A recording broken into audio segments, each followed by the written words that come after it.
Suddenly, I've been plunged into darkness, alone. It feels strange, as if something has grabbed hold of me.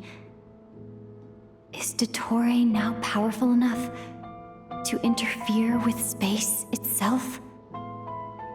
Look at you, standing so still in total silence. I almost didn't recognize you. Hello there, traveler. He seems to be in a good mood. Wait, what's that behind him? Ah, so you noticed. This is the completed Trilune. 2 primordial moon marrows and 1 artificial specimen. You are wary of it. Good. Maintain that reverence. You performed well in that recent battle. Brave and reckless as always. Courage is the sign of a true hero, and impulsiveness is the hallmark of those who strive to advance. I say this not to belittle you. Most creatures are far more timid by comparison. 3 moon marrows. Does that mean the artificial one is now complete too? Well spotted. What do you think? For a replica I built myself, I dare say it looks the part. Dottore, are you planting illusions in my mind? I have no interest in fooling your eyes. On the contrary, I hope to show you the true essence of all that you see before you. Is this not a beautiful city? People live in peace and find joy in their work. The streets are safe. People can even leave their doors unlocked at night. You might say it is the Elysium everyone dreams of. All available data indicates your values and worldview conform with the mainstream. This kind of society should be quite to your taste. False beauty is deceitful. Lies are to no one's taste. I wonder, is it your moral standards that are too high, or your expectations of reality? Answer me this. If someone existed in a sweet dream from the moment they were born, a dream in which they never once felt pain, which do you think they would consider superior? The dream or the reality? That's pure sophistry. It has nothing to do with your actions. As I suspected. You have yet to understand all of this for what it really is. What do you want from me? You sound impatient. Do you think the only reason I'm keeping you is because I want something from you? If it's not, then why haven't you killed me yet? No one can stop you if you're as powerful as a god. I'm delighted you recognize that fact. I believe we last squared off in Sumeru.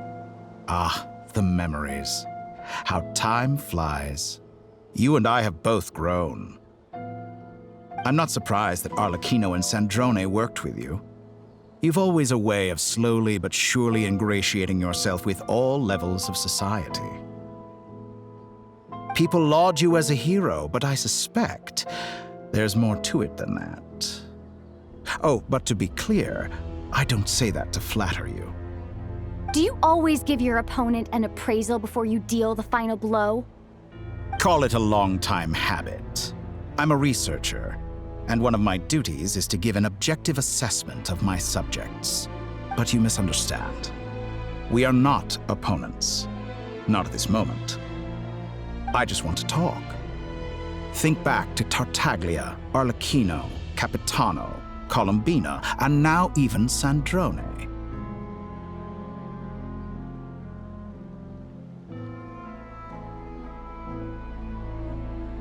You've worked with each of them in the past. I believe you can work with me as well. What makes you so sure? Well, why not? Should the good associate only with the good and the bad befriend only the bad? I like to think we could have a more mature relationship than that. Surely you don't think all your relationships are grounded in friendship or shared ideals. People come together because it benefits them to do so. If you think of the people you admire, you must surely admit that they have provided some benefit to you. Morality, ambition, dreams. People have plenty of words to embellish the nature of their relationships. But once you break free from those ethical frameworks, you will see that the only thing connecting the two of you is mutual benefit. And that is what I'd like to talk to you about.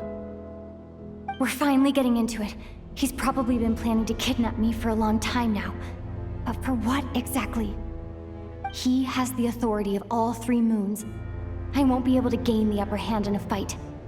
Best if I pretend that I'm willing to negotiate for now. You say you're a god, but you also speak of mutual benefit.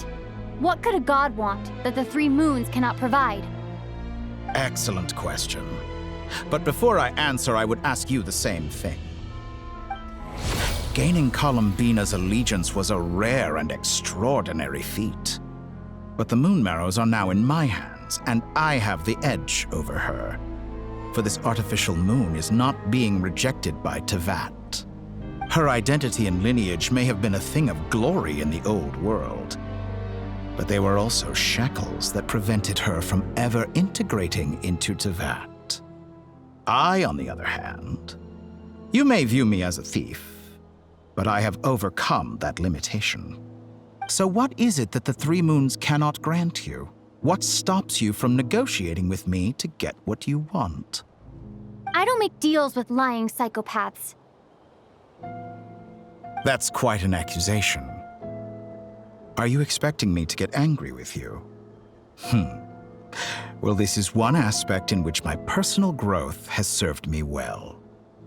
In the past, my less mature self might have been disappointed, perhaps even angry, over a small setback like this.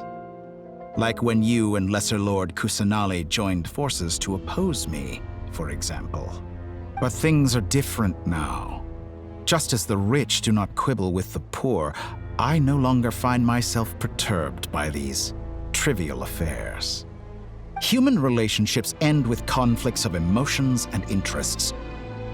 But relations between humans and gods are different. And ours is even more unique. I have ascended to the highest heights and laid claim to unprecedented horizons. And you were no ordinary person to begin with.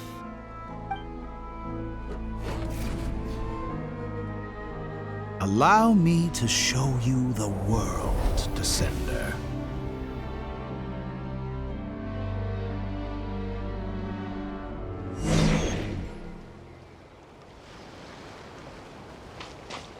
To stand, walk, jump, sit, and lie down.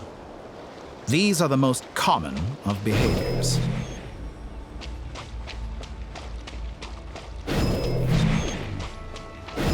Have you ever wondered why we were born following such laws?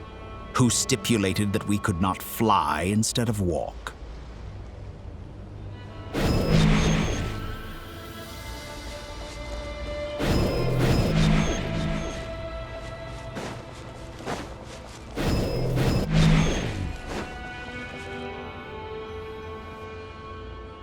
Someone of your talent and experience must surely know of the 4 great rulers who serve the heavenly principles.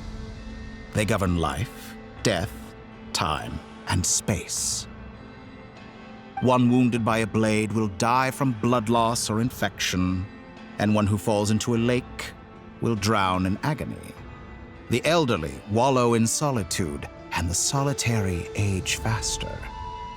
Eventually, new life is born, only to embark on the same path of suffering. These 4 divisions anchor the world and shackle those who live in it. But they themselves transcend its boundaries, squandering the power bestowed by the heavens. All who live yearn for equality, but unless the gods prostrate themselves and profess that they are mere servants of the living, equality can never exist. Who makes the rules we must live by? Who has the right to restrict us? The limits of the body can be rejected.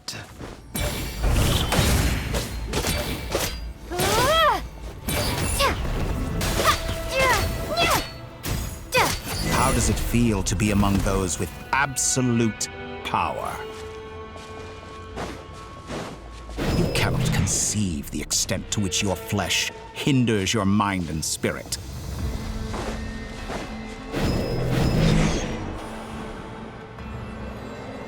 Only by discarding our useless, primitive eyes can we perceive a new world. How narrow-minded we all were in the past. Why should the final answer of the world not be the power that predates those of life, death, time, and space? The power of the Trilune. Through it, I have glimpsed new experimental possibilities. Nature suppressed, authority exiled, souls controlled.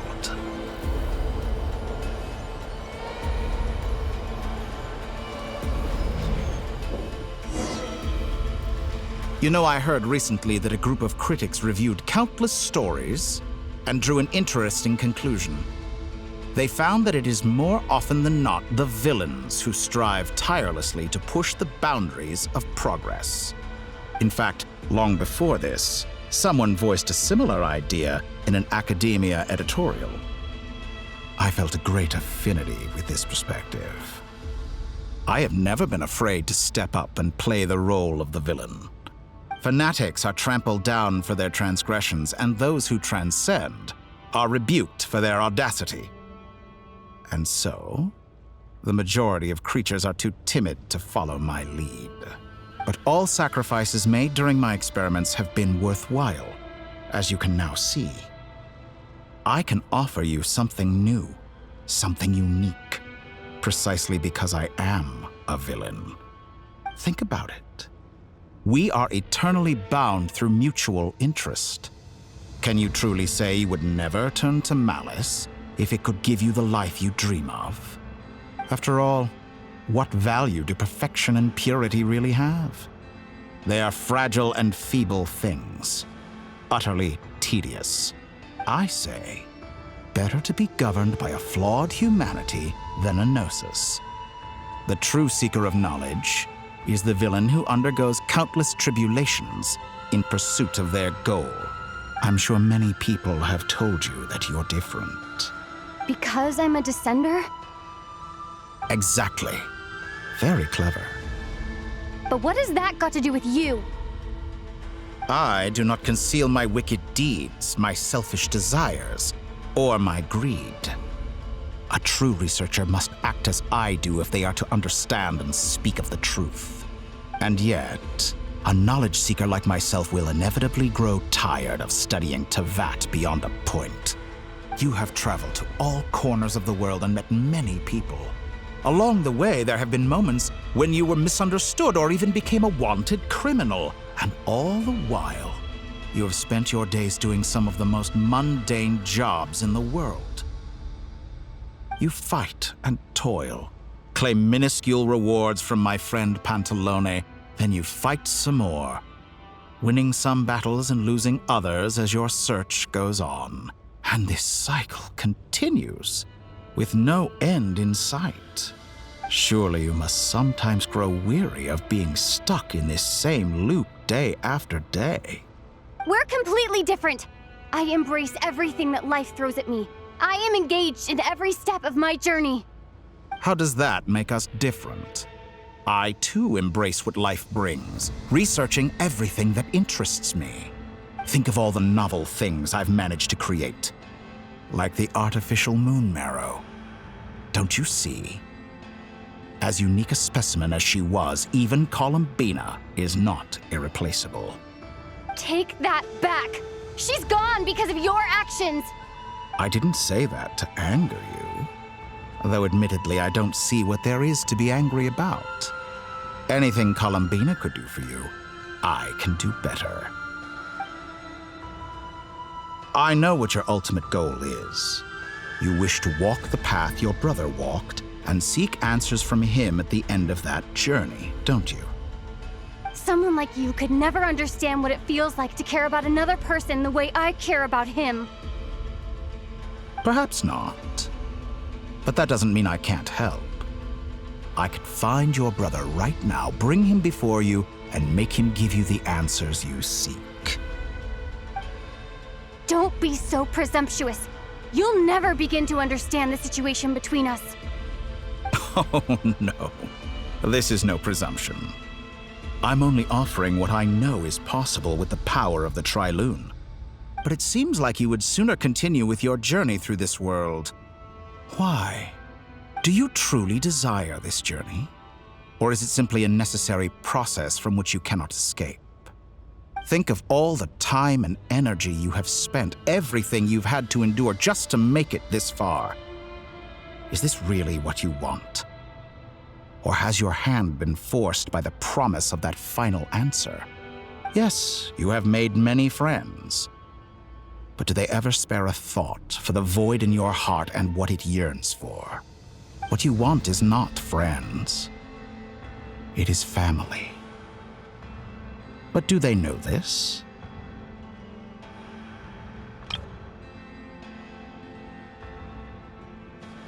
I, on the other hand, am far more considerate. Join my experiment, and in return, I will bring your meaningless journey and all its struggles to an end. This is a malicious attempt to manipulate me.